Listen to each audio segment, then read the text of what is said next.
This content is being brought to you by the Bourbon Real Talk American Whiskey Aroma Kit. This is a tool that I put together to help all you whiskey aficionados out there develop your palates. You can sit down with the vials and train your senses, or you can sit down with a great dram and break that whiskey down to its components. If you have any interest of purchasing a kit of your own, head on over to bourbonrealtalk.com/shop and pick one up. Thank you for listening. Hello, everybody out there in Bourbon Real Talk land. Randy Sullivan here with Phillip Ladner of Cat Head Distillery from Mississippi, right? Jackson, Mississippi. And we're going to have ourselves a good old time today. That's right. Looking forward to it. Because you make some stuff.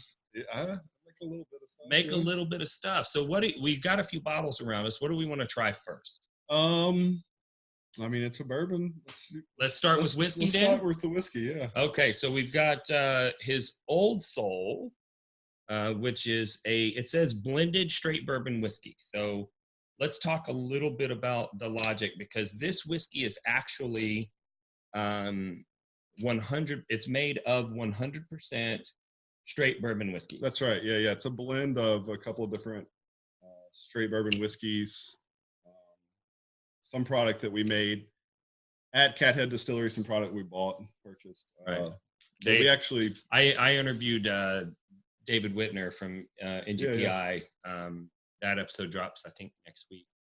But so most of our viewers are familiar with NGPI. Right.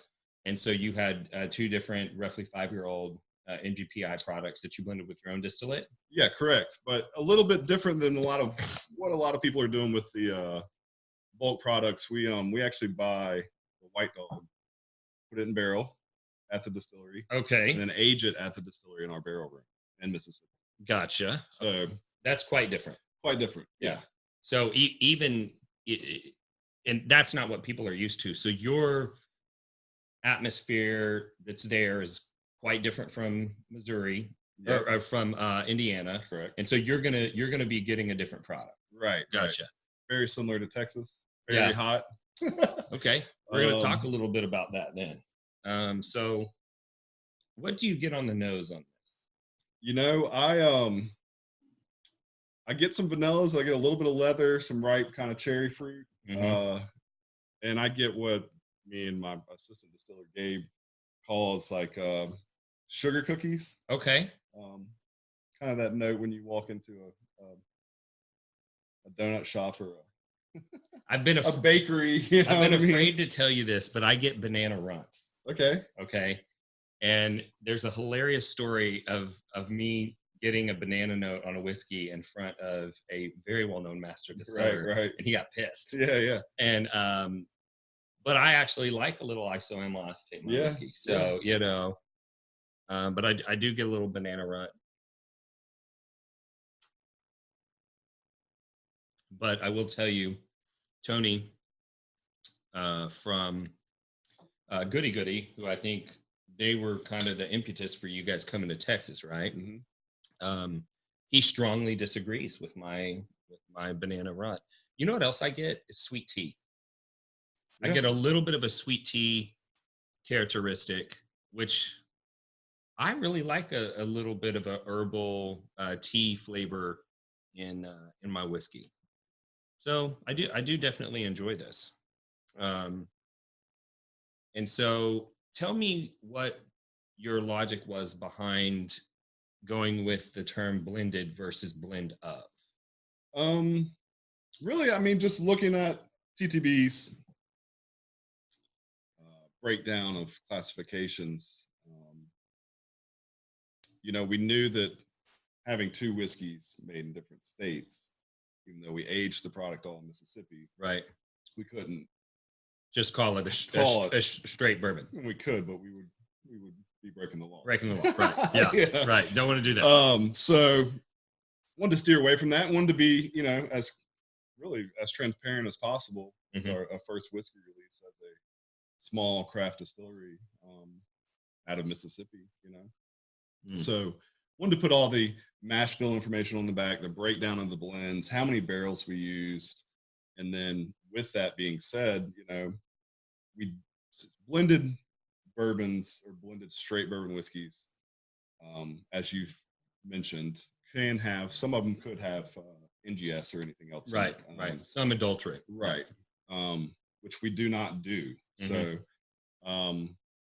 you know, I think it's a learning process too, with the transparency and not just for us, but for multiple consumers out there to know, like, okay, well, the more they're aware of what's going on, what products are being made, how it's being made, what's in the product, the better the industry's going to be in the whole.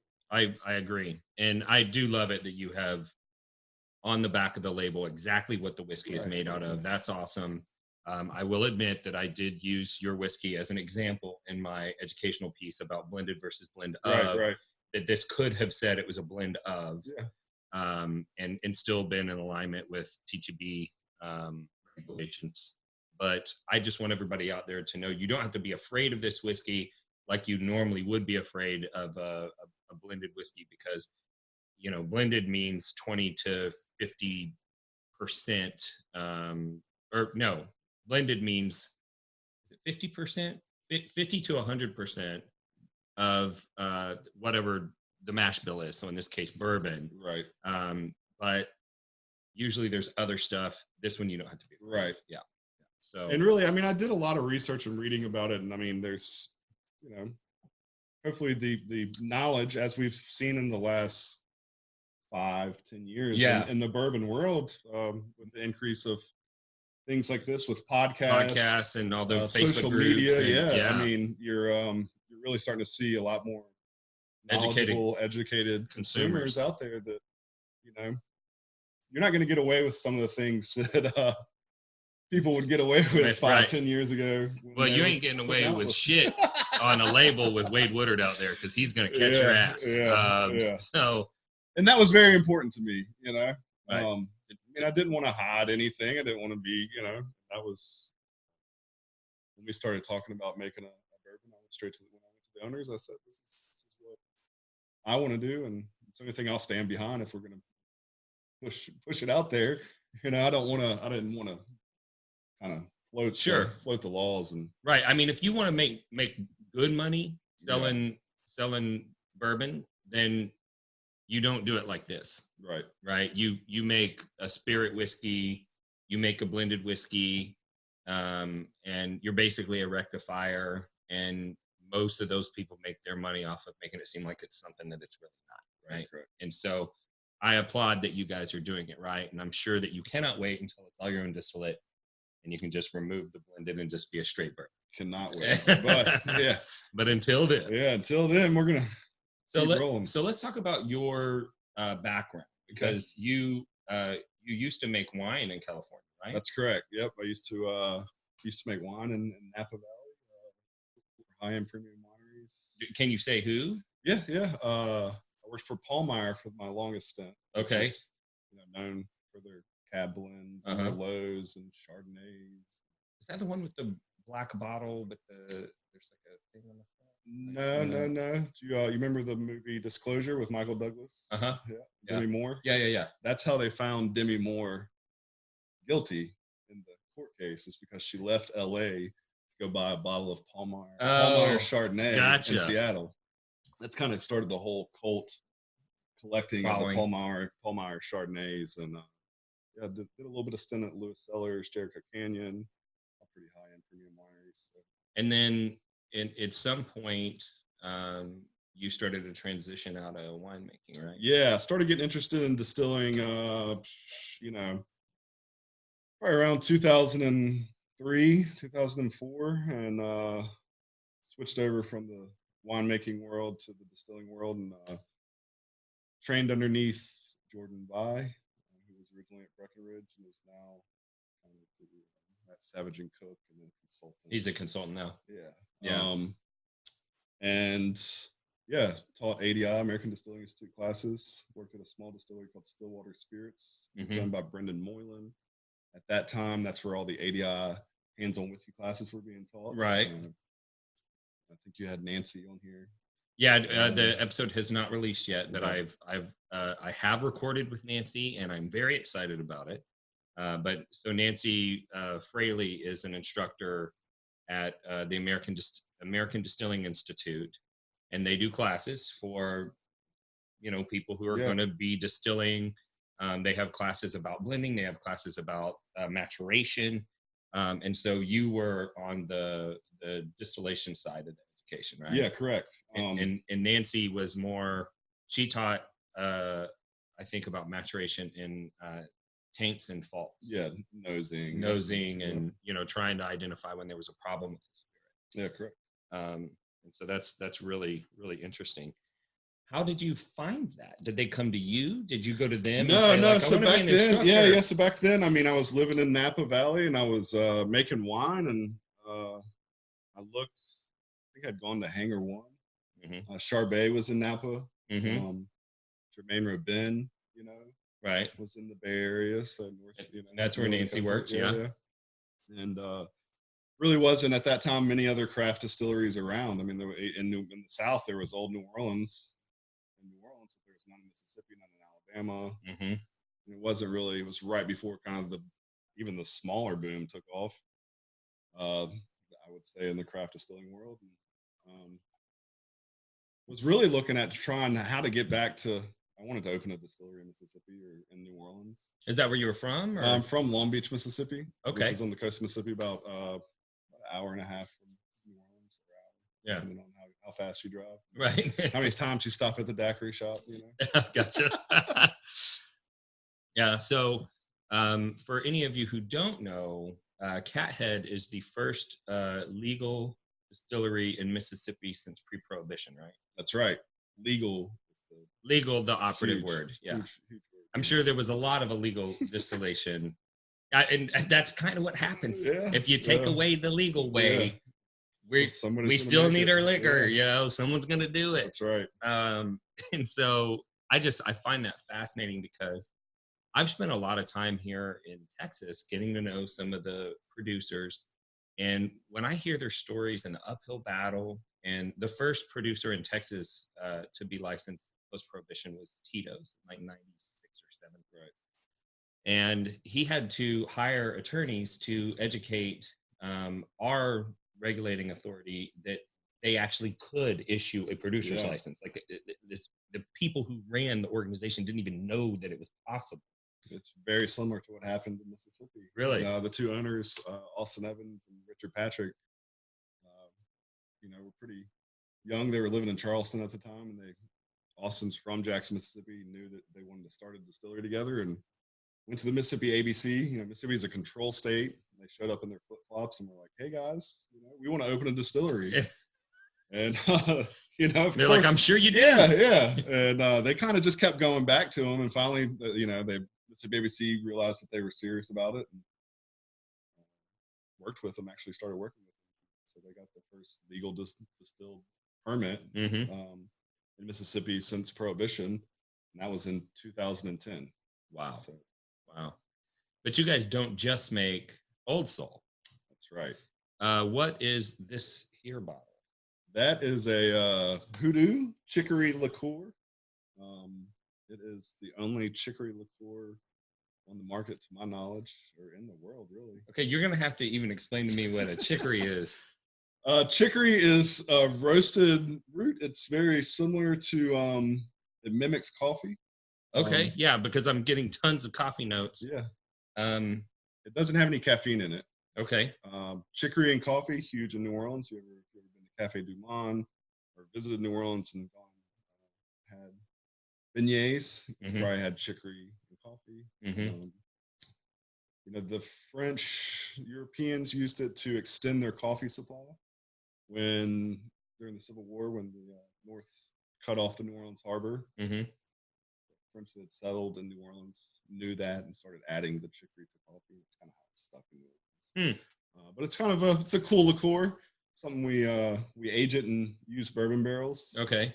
110 days. It's a little kind of mystic background behind all that. Yeah, I mean, it's super interesting. 66.6 proof. Just got Garden and Guns Spirit of the South Award, Made in the South Award for this year. So the December issue currently of Garden and Gun, it's got a big spread on it. So it's been doing some really cool things. we've been getting some good ratings on it. So yeah, so like imagine like a dark rose, because there's some smokiness to this, and then there's also this underlying dried fruit flavor. It's a little like a prune, something like that. Yeah, it's you're gonna get a little bit of that. I mean, we age it in actually age it in hogsheads from Speyside, Cooperage out of Kentucky. So we buy hogshead barrels from them, a little bit larger barrels, not so much oak influence. Right. Age it at 113 proof on the chicory root in the barrel. So and I extract it and add a little bit of cane sugar, so it has some sweetness to it, but it's a really cool product. It kind of works multiple things. Yeah. Great with mezcal. Yeah. It's great by itself. It's great for an after dinner drink. Yeah, for sure. I think that's super interesting. Are you distributing? Are you distributing it in Texas yet? We are. Yep. Okay. So these would be available at Goody? Yeah, I believe so. Okay. That's awesome. And so what other spirits did you bring? Because there's stuff all around us. Well, I mean, we probably will taste everything. Maybe not all of the flavor, because you have flavored vodkas over there, right? Yeah, I have some pretty cool flavored vodkas though. Okay. Yeah. So we can our check vodkas. that out. Our vodkas. We're a vodka house, true and true. Okay. Vodka kind of is our bread and butter to say, but we've always, we've been making bourbons and whiskeys, and I've got multiple mash bills and multiple things going on at the distillery, and we've got a barrel room. We've got probably, I'd say, around 1,600 barrels right now. Mm-hmm. All full size barrels. I don't do any small format 5-10 gallon barrels. That's good. It's kind of my preference. You doing any finishing? Not yet. I mean, I've got multiple finishing barrels going. We're kind of young in the whiskey making game, but sure, yeah, knowledgeable enough that I've got some orange barrels going, some chocolate barrels going, some other fun barrels hidden back in there that I'm aging on things to use for finishing barrels. Of course, the wine thing's always going to be an access. Right. That's what I was wondering. I haven't gotten there yet, but that's always going to be. Because we, our whiskey club has a pretty good relationship with Redwood Empire. Yeah. And, they have the wine background as well. And we just did 2 barrel selections with them that they had bought old MGP juice back when it was still available. And they finished it in some of their wine barrels. It's a pretty interesting product. So I thought that was kind of neat though. So, yeah, we've got, our regular vodka, it's just an 80 proof vodka. It's corn base, so 99% corn. All right. Well, I will warn you that I just released a piece called Vodka and Why It Sucks. Yeah. And I wanted to bring it up on here because I know you make a lot of vodka. And I want people to understand that I'm not saying that you shouldn't drink vodka if you like vodka. Right. Okay. That's not what the piece was. A lot of people read the title, got mad, never watched the video. Right. Which I will never understand. What is wrong with you if you get mad about a video you didn't fucking watch? Watch the video first. I use clickbaity titles to get you to click on the fucking video. So you're probably not going to get the full impression just by. So anyway, so in the video, what I explained was how the vodka industry and the way that they've advertised their products actually negatively impacted the bourbon industry in the that was just a rinse, but negatively impacted the bourbon industry in the 60s and 70s. And that as, if you're a bourbon lover, you need to understand, like, they tried to kill your friend. You know what I mean? Like, you need to understand that. The other thing that you need to understand is the manufacturing standard for vodka is so tight that vodka to vodka, there's not a huge difference. But there are huge differences in pricing, and that's marketing hype. And I don't want people taken advantage of. Yeah. And so I don't even know what one of the really expensive vodkas is, but what's an expensive vodka? Do you know? Goose? So you don't have to go buy what's it? It's Grey Goose. I knew it was a color. So We have another person off camera that knows more than he and I, so Right. sometimes we got to ask questions. So you don't have to go buy Grey Goose. You can actually buy Cat Head vodka. That's right. Because you're not getting anything super special by paying a huge premium. That's the point, right? That's what I was trying to tell people. Yeah, and I think it's important. You know, one of the things I say about vodka is that it can be made from anything. It can be made from potatoes. It can be made from Sauvignon Blanc grapes. It can be made from corn. It can be made from wheat. It can be made from rye. It can be made from apples. It can be made from cow manure. Anything you want to ferment. They do make grass, air. There's somebody that's claiming to make vodka from air. I don't know how they're doing it, but there's no sugar in air, so yeah, I have no idea. This is our guy off camera. Okay. Yeah, filtered off of a lady's body. Yeah. Well, we don't do any crazy elephant tusk filtration or diamond filtration. This is a straight corn vodka. Okay. It is 80 proof. I sent it through an activated carbon filter. It is very clean. Of course, vodka has to be taken to 190 proof or above. 94.5% pure ethanol. The other 4.5%. A little bit of toxins in there. Right. Flavoring compounds. It's a base. Right. And for us, once we had that vodka base, we could create flavored vodkas. We could create gin. We could create the chicory liqueur using that singular base. Right. And corn for us was the sweetest. We're in Mississippi, lots of corn. Yeah. So it makes sense. So buy Cat Head vodka instead of Grey Goose, people. There you go. That's the point. Yes, I mean $19.99. Yeah, and you're supporting a smaller business and all of that stuff, which obviously I'm a fan of. But I'll tell you, it tastes like vodka. Yeah.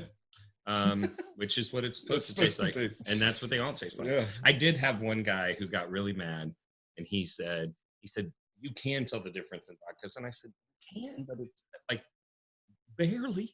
Just not 5x. Yeah. Definitely not 5x. Yeah. There's no reason for one vodka to be 5 times as expensive as another.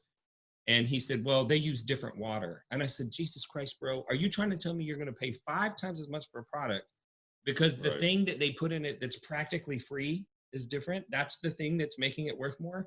That's stupid.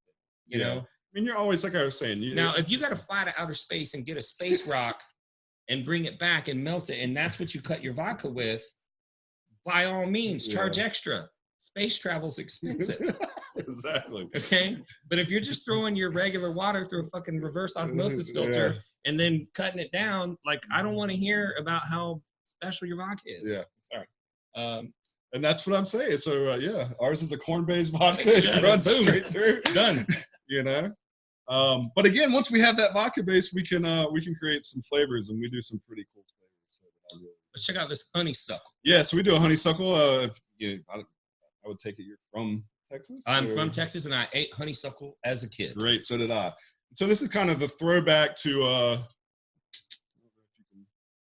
we got too much light. Too much light. Maybe closer. Yep, there it goes. Yeah.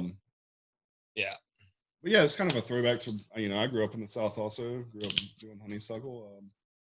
So I meet people that don't know what honeysuckle is. Yeah, there's a lot. So there's this wild vine that grows, and it's got these trumpet-looking flowers on it. And when you pull the flower off, it comes off as a unit, and there's this little green teardrop-shaped thing that's at the end. And you can kind of cut the flower with your fingernail and pull it out, and it's attached to the stem. And the stem pulls through that flower and pulls out honeysuckle, right? It's like nectar. It's the nectar of the flower. It's what the hummingbirds are getting at when you see that. And hummingbirds love honeysuckle. And so, there's this thing that we do in the South, and I don't know where all it grows, but yeah. So we take all natural honeysuckle flower extract, add it to our vodka base, add a little bit of cane sugar. So this is going to be a little bit lower in proof. This is going to be 70 proof. This is it's going to have a little bit of floral on it, but it's not overpowering. So again, this is all natural, real honeysuckle flower extract. So it's not any artificial flavor that's this bombs your nose with perfume or high velocity smells. And it's the floral aspects in there in the end. Very sweet, tastes just like what you remember as a kid, right? Oh my God. Yeah. Taking me back. Oh, that's nice. It's pretty crazy. Yeah, no, I do really like that. Yeah. So it's really light, again, 70 proof. It's great in lemonade in the summer when it gets 110 degrees in Throw Texas. this bad boy on ice, I'm good. Yeah. Yeah. A little bit of lemonade and you're good to go. It's great on the rocks also. Any citrus notes, it's going to make it kind of the honeysuckle pop and the floral aspect of it too. Gotcha. So, Yeah, definitely tastes just like honeysuckle. So I like to ask this question of industry people. Did you grow up in a household that like supported responsible drinking, or did you grow up like with teetotalers? No, responsible drinking. Okay, Total responsible drinking. Well, my dad was a highway patrolman. No. I meant like that drinking wasn't allowed at all. Like your parents didn't drink, because I meet so many industry professionals that they grew up in a house where like drinking was taboo. No, it was a religious thing or whatever. My dad doesn't drink hard liquor. He's a beer guy. So, yeah. My mom drank gin or vodka on the rocks. Yeah. Maybe with soda or something like that. And somehow me and my sister both ended up. My sister sells wine. I make spirits. So we all ended up in the alcohol industry. So yeah, that's cool. So do you have any techniques that you use at your distillery, aside from chicory, that are uncommon, that you feel like make your products different? Yeah, that leads right into the next one, actually. Okay. Well, the honeysuckle, of course, is a little bit different than anything out there. It's the first real honeysuckle flavored vodka on the market. Okay. There's nothing else like that on the market. I think there now is some honeysuckle liqueur. Yeah. But we were the first ones to do something like that. And then, keeping with the South, especially in Texas, we do a pecan or pecan. I'm pecan. Okay. Yeah. Well, some people say pecan. I know. I don't know if I think in Texas we call it pecan. Yeah. That's right. Yeah. But yeah. So we do a pecan flavored vodka. Again, all natural flavors. So I can tell you that pecans. There's something interesting that they're doing, because this bottle is cloudy, which means it's got some real stuff in it. Yeah. So it's real pecans. I take Mississippi grown pecans. I have them custom roasted as medium pieces. I add them to the vodka base at 160 proof in stainless steel tanks, and I let them sit. I don't mix them. I don't stir them. Let them sit for 2 months. 2 months. And then strain that off and do a little bit of filtration. It's very proprietary, so I cannot tell you what I do. Mm-hmm. I just actually strain it through a bucket that I drill holes in and put a mesh, on there, so it keeps the pecan pieces out. I was gonna say, how many microns? And you're like, I just made a thing. I filter it, but don't tell me. But no, we do filter it. You have to filter it. All the fatty oils in the pecans, of course, would settle out from the extraction using the vodka base. So you chill clarify. No, we don't chill filter it. So that's the reason you see the haziness. So that's all natural color and all natural flavor in there. So it does have some haziness to it, because if I stripped out all the pecan haze, then it wouldn't have any flavor in it. So it does have a little bit of haziness to it, but overall, it kind of shows that it's a real pecan product. And if anybody's allergic to pecans, do not drink. Yeah. So since we're on bourbon podcast, it drinks a little more of Aroma whiskey as flavored vodka. I mean, maybe my palate's off, but I'm smelling like a dry sherry. Yeah. Like but I mean, like a really dry sherry's nutty. Yeah, right. Nutty. So I it's guess hard. Well, I mean, you don't. When's the last time you put just roasted pecans in a glass and smelled them? Right. Exactly. I mean, they smell great if you ever get a bag of them and you open them up, or you're doing them at home. On the nose, I'm getting. So I actually have this problem. I've got the sulfur gene, and so I typically don't like sherry finished whiskeys, because all I taste is matches. That's it.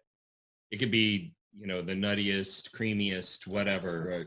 And everyone at the table loves it. And they're like, what do you think? And I'm like, matches. That's all I got. Right. And I'm getting a little bit of that sulfur smell on this, but I haven't tasted it yet. So let's see if it tastes like sulfur to me, because it could just be my gene. Right. Again, has a little bit of cane sugar in it. So it's got some sweetness, 70 proof. No, this tastes like pecans. Yeah. Yeah. I'm not getting the sulfur on it.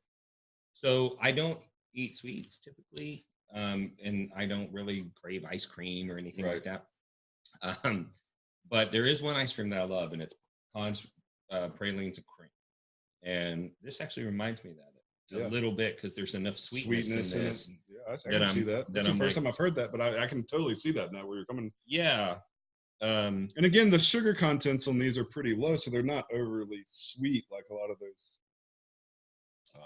flavored vodkas out there that are artificially done with artificial flavors. And, So is there anything else weird that you do with the distiller? I mean, aside from like flavoring techniques, like, is there anything weird that you do with your barrels? Is there anything? Do you have a weird still? Do you we have a custom still, but we do most of the whiskey is done on the a hybrid still. I mean, the Bristow. Do you have two stills? We do right now. Okay. Do you do your whiskey on one and your vodka on another? No, we do it all on the same. Okay. So the it's a hybrid still. So it gives you more range. Yeah. And we have barrel aged gins that we do that is pretty unique. Do we have any barrel aged gins? Yeah. So the barrel aged gin that we do at the distillery is a product called Bristow. Bristow is our gin label, or gins that we make. And Bristow is we age it in brand new barrels like a whiskey for a minimum of 2 years. Okay. So charred number, brand new barrels? Brand new, just like a whiskey. Charred number 4, 53-gallon barrels. And it's amazing. We've got some that's about to be 4 years old right now. Been in barrels for 4 years. So we're trying to see how far we can push it before it gets weird. How far does the juniper? When does it drop out? When does the? Is that what you're doing with your botanicals for your gin? Yeah, we have juniper, lemon verbena, hyssop, which is kind of a little bit different than most people. It's got usually used in absinthe and other things. So it's tested like an absinthe, so it has thujone in there. And, okay, is it licorice flavor? I do have some licorice. I don't have licorice root in there. Is it? Yeah, it's earthy. I'm not familiar with it, but absinthe tastes yeah more like a black licorice. No. I mean, some of the techniques we use, I mean, our barrel room, being in Mississippi, again, going back to kind of that kind of ideas. The barrel room is we don't have a rick house. We're in a building that was built in the 1930s. It's open rafters, kind of ceilings that are curved. What's the exterior? Is it brick? Is it? It's actually like clay brick. Okay. It was built back in the 1930s. So it's semi-insulated, but when it gets hot, it stays hot for longer. Yep. When it gets cold, it stays cold for longer. And it never really gets that cold in Jackson, Mississippi. I mean, I think we get a couple of weeks. It's kind of like here right now. It's kind of the same temperature. It never really. We might get snow once every couple of years. And if that's snow, of course, they shut down the schools. And, right. But yeah, it never really gets that cold. Do you know what your angel share is? It's all dependent. I've seen some that's been a lot more. On most of the stuff we've pulled that's right under 5 years. So like the oldest stuff that was in the Old Soul was 4 years, 8 months. We were averaging about a 20 to 23 proof gallon loss. So per barrel. So I would have to, off the top of my head, on a 53-gallon barrel. So you were we aged mostly at 120 proof. So you lost about 50%. Yeah. 23 gallons on a 53 gallon. Yeah. So if it went in at 63 proof gallons, we lost almost a third. Now we're trying to almost do math. A third. Now we're trying to do math. I can't. Yeah. Almost a third. So it sounds like you're around 10%. Yeah. Something like that. So in Texas, we average between, further up north, we're like 9-ish. Right. And then the ones that are further south, where it's a little bit hotter, they can get up in the mid-teens, 15, 17%. And then the ones that are on the Gulf Coast, where we have higher humidity, they don't have, sometimes their alcohol content goes down with aging. And so, because, their barrels are sucking in moisture from the air, right. And so, I don't know, I'm always super curious about that, because that's a big fight for distilleries, especially, for you guys. You're the first ones. There's no roadmap. It's not as if you guys got to come along and go, okay, what are people doing that's working, and let's just emulate that. Yeah. You know what I mean? Yeah. And so you were teaching at ADI, right? And so you had a lot of experience. A lot of the guys that started in Texas, they were just, they didn't have that experience, and they were bumbling around a little bit. How are y'all? And I don't know if you're allowed to share this, but a lot of the Texas distilleries have been very upfront about financially what it took to get where they're at, how they're doing financially, and all that, because your craft distillery products cost more. Right. And it's an economies of scale issue. And so a lot of consumers can't get past that. They're like, why would I buy a bottle of Old Soul what's the MSRP on Old Soul? 44 bucks, 45 bucks. Why would I buy that when I can just go get, an Elijah Craig small batch? Right. And so speak to that. Yeah. And I would say, all the stuff that we are producing in-house, we're buying corn from up the road. We're paying a little bit more for that corn, just because we're not buying such a large amount. Are you yellow dent? Yeah, yellow dent. I'm working on some cool heirloom stuff right now. Yeah, that's what we do here in Texas. Yeah, there's a Iron Root Distillery. They use a corn that it's glass stem flint, and it's 60 times as expensive as yellow dent. Yeah. And I'm trying to get them to do a one barrel that's 100% glass stem flint. And he's like, if I did, it'd be $800 a bottle. Yeah. And I'm like, yeah, that's why you do it, right? Like it's time to show out, right? Yeah. It's like that 9/11 company that made a gun out of a meteorite, it was millions of dollars. It put them on the map. Yeah. I'm like, let's go hard, right? Yeah. Let's show what heirloom is. Let's show what we do that's weird. Right. It doesn't matter how much it costs. It's about the experience. Yeah. So you guys are experimenting with some heirloom. But if you think on the small distillery side, the bigger guys, they get price breaks. They're buying full truckloads of barrels, probably more than one a month. They're buying truckloads. Yeah, some of them have their own cooperage. Some of them, they're buying multiple silos. They got their own farmers. They're contracted with farmers. They're bringing in truckloads of grain. We, even at this point, we don't have silos. We're still so small. We do 500-gallon batches. Okay. And so we're dumping 50 pounds of grain every month. Oh my God. When we buy barrels, and that's we don't buy a full truckload. Right. We're like at a half truckload still, just for the bourbon. If we buy, let's say, a wheat, which we buy wheat from Mississippi also, because rye doesn't grow in Mississippi, but wheat does. So wheat is your flavor grain? Well, for the Old Soul, it's rye in this one, but we do have some wheat, some other recipes that have wheat in it that we're aging currently. So let's say we buy the malt's coming, being shipped in. So it's, everything's right. It just costs more.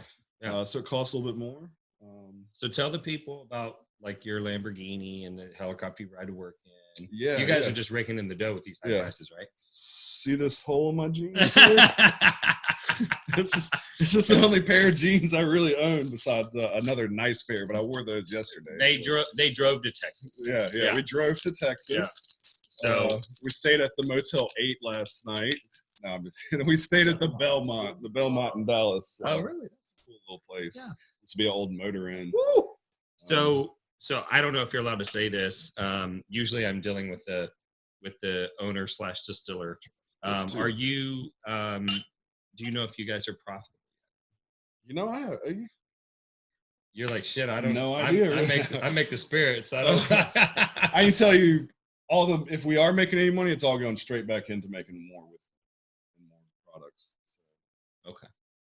Yeah, and that's the point that I kind of like to get across is, do you want to have a new experience? New experiences cost money.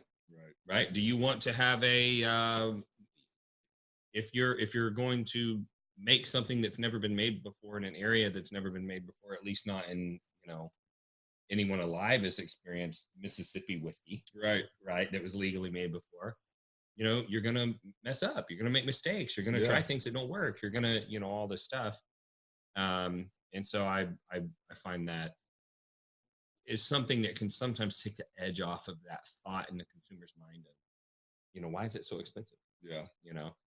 And I will tell you that I was taking some heat from my podcast and all that stuff. Oh, look out for that. That's where the thing is. Yeah, let's not pour gin on the monitor.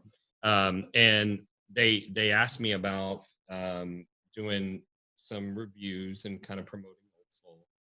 And I asked them how much it was going to be, and I tasted it and I liked it.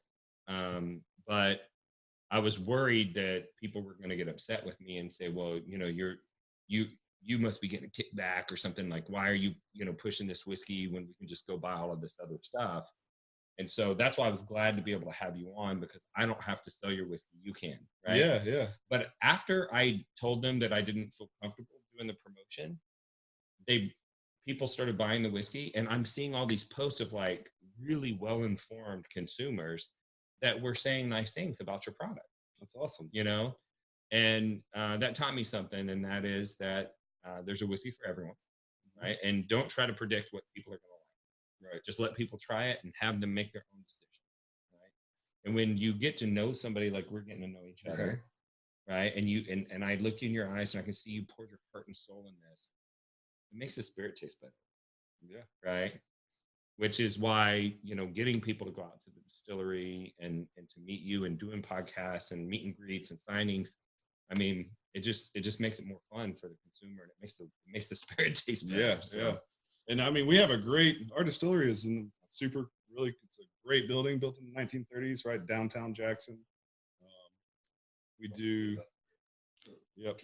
Yeah, we'll do that one after the gin. We do a 2-day music festival at the end of May, and at the distillery. We usually have about 3,000 people each day. So we like to have fun. Yeah. Needless to say. Yeah. That's what it should be about. And so, do you guys have the single barrel program or anything like that? Not there yet. Well, we have a distillery exclusive club. Mm-hmm. With this being our first release of bourbon, we did start a distillery exclusive club that you can only get at the distillery. You have to sign up, or you can purchase the bottle. But if you sign up for the club, you get a discount, of course, and you get to come to certain events, things like that.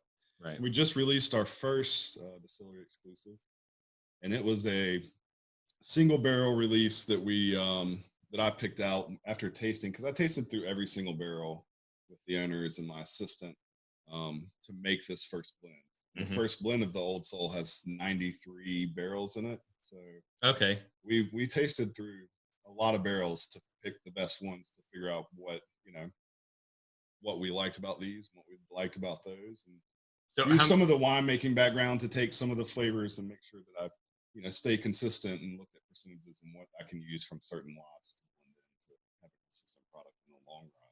Speaking of consistency, how high up are your barrels?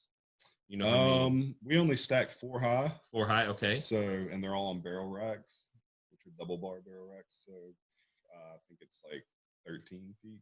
Oh, okay. So it's not very not huge. So you probably have some consistency there. Do you see variation between like the edge of your warehouse and the sensor? Not necessarily, because we're so small. We're unfortunately unable to keep them in one singular space for very long, because as we've grown, I've had to move them. They're on barrel racks, kind of like a winery. So I have to move them from different location to different location. And when I do that, I would switch them top to high. And so you're rotating. I'm rotating. So that adds to some of the consistency. Yeah. Yeah, for sure. But we've, in the last 2 years, we've started to track some of that information and So hopefully we'll start being able to see some of that. Yeah, because that's going to help with consistency. And then over time, you may be able to go like, I think we need this percentage of this from this area and that and blah, blah, And that's blah. kind of how it happened with this lot. But yeah, so we work with, I guess with the vodkas, the distillery, we kind of the slogan is support live music. So $1 of every bottle we sell goes back to different music foundations in every state we're in. Oh, okay. Art foundations. One of our biggest ones is called Music Maker. Supports old artists that have fallen on hard times. Oh, wow. And gets them jazz musicians, blues musicians, kind of gets them healthcare, things they need, be it, wheelchair or stuff. That's fucking awesome. Music, and they start playing. I mean, people that sit on the board of it are Bonnie Raitt, B.B. King sat on the board, those kind of musicians. Taj Mahal. So the guy that runs Music Maker, Tim Duffy, takes tin prints. Tim type, what those are? They're like pictures, the old ones where you have to stand still for like 10 minutes. Yeah. Big flash. So on the bottle, I unfortunately didn't bring a bottle, but I brought some straight out the barrel. Oh, perfect. But on the bottle, it has a picture of one of the artists. Okay. Perfect. Let me see if I can pull it up and show it on the camera. Let's see. The blues musicians, a guy named Cat Head Distillery. Yeah, I think they may be able to see that. Let's see. There it goes. Boom. So yeah, that's Captain Luke, and all the information. You can't see it in that picture, but I wish I would have brought a bottle. All the information's on there. We only did like 116 bottles, so I actually left some liquid in that single barrel just to leave it in there. Yeah, and see what happens with it. But it was some of our oldest product. It was laid down September 2nd, 2014. It was laid down at 120 proof. It currently is 116.5%. Or I'm sorry, 116.5 proof. Got it. And not percent. That would be So that would be amazing. This is some of that. I know we just drank some gin. We need to talk about that, but should we I've still got gin. So let's talk about the gin. So I'm getting Christmas tree people, which I think that's what you're supposed to taste. I actually don't drink a lot of gin, but I like it. I mean, if you're a gin drinker, it's got a real gentle sweetness to it. It's not too bitter, and I've had some really bitter gins. Lots of citrus notes on it. Yeah, some lemon verbena in there that kind of balances out. Yeah. So gin drinker's gin. It's 94 proof. It's kind of modeled after the Bombay that style. Richard Patrick, one of the owners, it's his wife's maiden name. Family crest on it. Bristow. Yeah, we made it for he asked me to make some gin to present to her family to ask for her hand in marriage. They had it at their wedding. What? Yeah. They had it at their wedding. Her grandfather was a big gin drinker. That's awesome. So I made this gin. Food and Wine found out about it. Wanted to do an article on it. We weren't even make it. We just made it for wedding. Yeah. And you're like, I'll whip some more up. Food and Wine's going to do an article. We got to make it. So since then, it's gotten Best of the South with Southern Living. It's gotten top 10 American-made gins. It's but again, tasty. Yeah, man, it's 94 proof. It's really citrus smooth. with like Christmas trees. Yeah, juniper. Yeah. I like it. I like it a lot. It's good. All right, so let's. This is your distillery only release here. Oh yeah, that's a good idea. Yeah, do a little rinse-a-roo.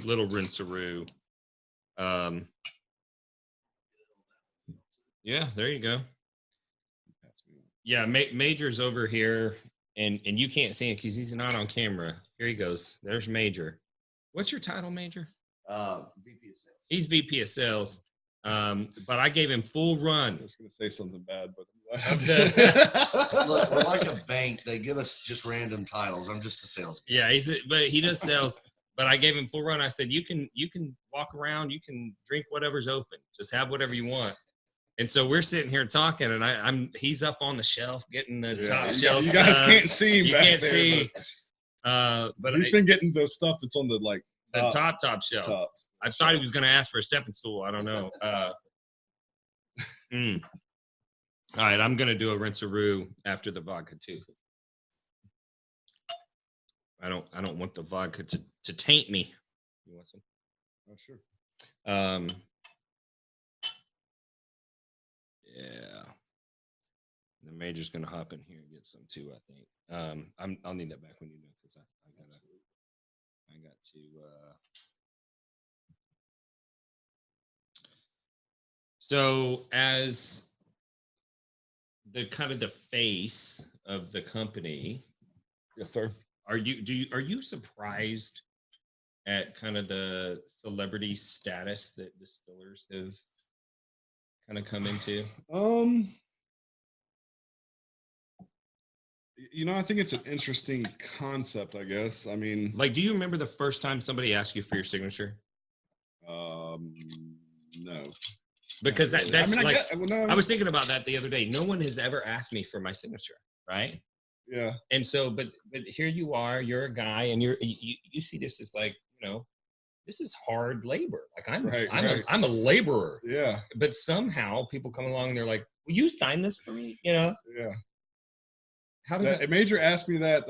We were in a store earlier and we were signing some of their inventory, and he said, "Does this make you feel important?" And I was like, I don't know. I mean, I guess. Yeah. I think, it's very humbling. I think coming from the wine side and seeing the importance of what winemakers and how people hold them in such high regard, and kind of being in that industry, it's unique. You almost don't necessarily see it in the brewing world. Right. I guess to a certain extent you do, but it's not like the brewers are out there like signing bottles. Right. I guess a couple of them might be, but I'm not in that world. I don't know, but I mean, winemakers for sure. You might get some signed bottles for some high end stuff, but it's pretty unique, I think, for the distilling world. And it's fun. I like getting out and meeting people, like seeing how they respond to the products, and being able to go back and kind of just lights a fire. So if this continues to grow, eventually you won't be doing the grunt work, right? And you'll kind of become a marketer, right? And you got to travel all the time. Like, in your mind, does that sound good? Or you're like, yeah, no, I kind of don't want that to happen. No. I mean, I guess if you ask the guys that work underneath me, they would probably say I don't do any of the grunt work now. Oh, really? I work at least 1 weekend a month. So. Well, yeah, you gotta. we rotate shifts, but I put in my time. But like Jimmy Russell, like he. Yeah, I mean he's traveling all the time. You look at those guys. Yeah, you look at some of those older Kentucky master distillers that are out there.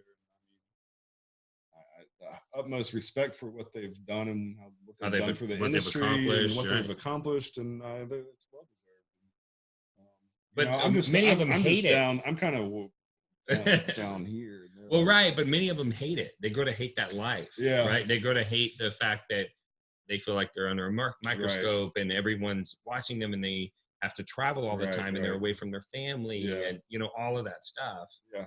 And so I wonder, for somebody like you who's working in the company, things are going well, you're headed in the right direction. If you get to that level, is that something that you're like, hell yeah, bro, I want to travel 90% of the time? Or are you just like, oh no, that sounds terrible? As long as my wife can come with me every once in a while. There you go. Yeah. I don't want to get myself in too much trouble. No, I hear you. You got to take that into consideration. Again, I think coming from the winery side, I think with my experience in the winery side, and I wasn't a famous winemaker in that sense, but just seeing some of that people travel, respond, and my sister being in industry and how much she travels. She works for a wine importer. She travels all around the world. She's gone quite a bit, and trying to see how the work-life balance really works. I think it'd be fun. It'd be fun, yeah. I mean, I guess, I don't know, who knows? I mean, if it really takes off in 10 years and you bring me back on this podcast or the TV show, And you're gonna have a writer. Yeah. And you're gonna be like, listen, I want all green M&Ms. Major will now be, He's like C-E-E-O. There's gonna be a lot of letters. It's gonna be a whole thing. Yeah. So he'll have a publicist with him, and then probably an assistant that's getting up on the shelf, getting him whiskey. And I had somebody. I shouldn't say this, but I had somebody that was supposed to come on the show, and she and they asked me to contact their publicist, and I was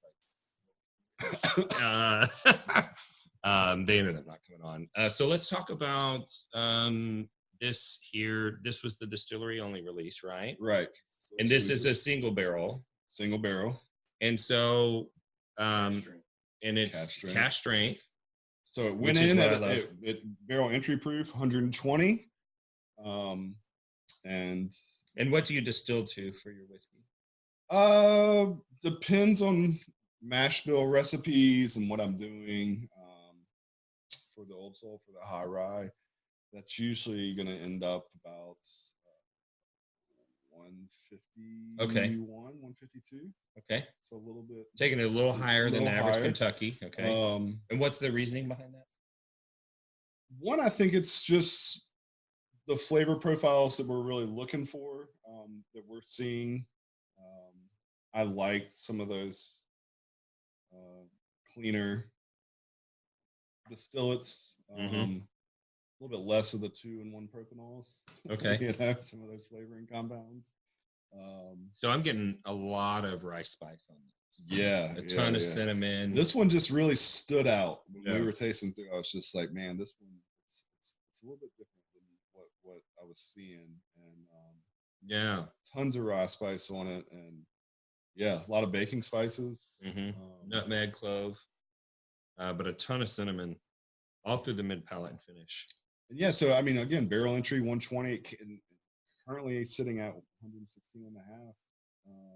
So it's dropped, and it's tobacco. It's beautiful. Again, like some like a sweet tobacco, like a pipe tobacco. I like that. Tar number 3. Okay. It is a Bayside cooperage. Okay.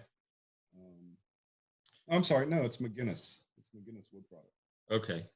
I'm actually not familiar with that. McGinnis is they're good. Okay. Yeah. Do you do any toasting on your barrels?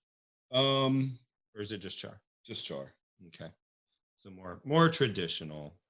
You are a drinker, right? I mean, you don't just make the stuff. You're not doing all this. I say not on the weekends. Okay. Yeah. Okay. So what do you drink at home? Because you make a lot of different products. Yeah. Beer, wine. I have a really good wine collection. Yeah. Again, my sister's in the industry. She imports wine from all over the world. What's your favorite wine region? It depends on. I mean, I love the California. I love the Napa Valley stuff. I'd say South African stuff. Okay. All right. Yeah. So I got on some great Shannons. I got on a South African cab kick for a while. Like real, like herbal, like green bell pepper and stuff. They kind of go with everything. Yeah. Good price points. Yeah, and the prices are good. Prices are good. So do you drink much whiskey at home? Honestly, not that much. No. And when you do, what do you drink?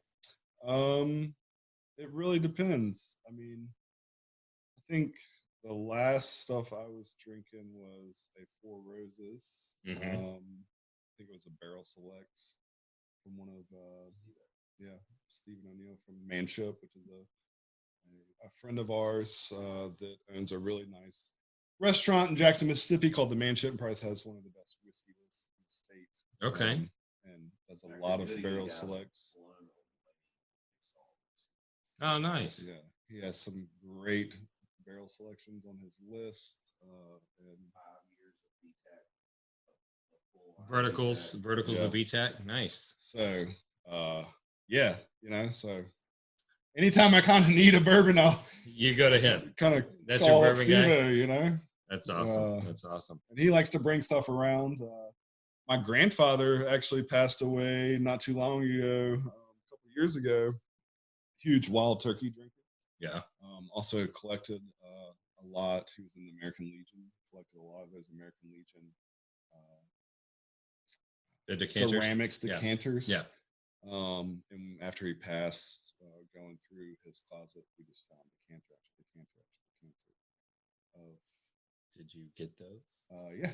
Okay, good. I have some of them in my office that are still full in boxes, Mm-hmm. and then some of them are at home. Some of them I've opened up when actually the Tony Yeah. and the Goody Goody guys actually came to the distillery and tasted some of that with them. So yeah, I mean, it really, those are kind of Those old I know, dusties. yeah, they're old dusties, yeah, but I mean that old turkey juice is so good. Yeah. I only have a few, but the ones that I have are pretty remarkable. Yep. But you got like leather and earthiness and whatnot because those old ones they all got it. So that's pretty awesome. Yeah, so I kind of sitting on those. And other than that, I mean, I drink a lot of our products because I make it. Right. Yeah. So if you open up my liquor shelf at my house, it's mostly stuff you make. It's mostly stuff I make. Right. But well, that's the way it should be. That's just kind of the nature of the beast. That's the way it should be. I like that quite a bit. All right. So if people want to get more information about Cat Head Distillery and Old Soul, where should they go? You can go to our website, catheaddistillery.com. You can come check us out at the distillery in Jackson, Mississippi. Follow us on social media, Twitter, Instagram, Cat Head Vodka, Cat Head Distillery, Old Soul Bourbon, Hoodoo. Does Hoodoo still have a?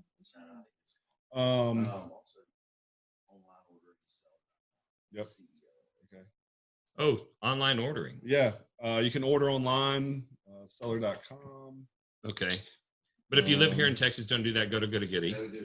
Yeah. But if you're seeing this and you're not in Texas and you want to order seller.com. Right. CELLAR.com. Yeah. And so that way you can get their products if they're not distributed to your state or area. If you want to get more information about, is there anything else we got to cover? All right, so tell the people about the distribution footprint, or you come on. Hey, Major here. We're distributed from Texas to the Mid-Atlantic, so kind of the SEC, Indiana, a little bit out in Colorado, but as they mentioned, seller.com. If we're not in your market. If you're not in the market, cheers. All right, and if you want to get more information about Bourbon Real Talk, you can do that at bourbonrealtalk.com. Find us on Facebook and Instagram. /Bourbon Real Talk, and you can search for us on YouTube, which is where all of our videos get hosted. And we would really love it if you would subscribe and review, because we are a slave to the algorithm. And unfortunately, YouTube and Facebook and the iTunes and Google Play and Stitcher and iHeartRadio and all those people, they won't show the podcast to other people unless they think you like it, right? And you show them that you like it by subscribing and doing reviews. And so if you woke up this morning and you were unsure if anyone loved you, just know that I love you. And I'll see you next time on Bourbon Real Talk.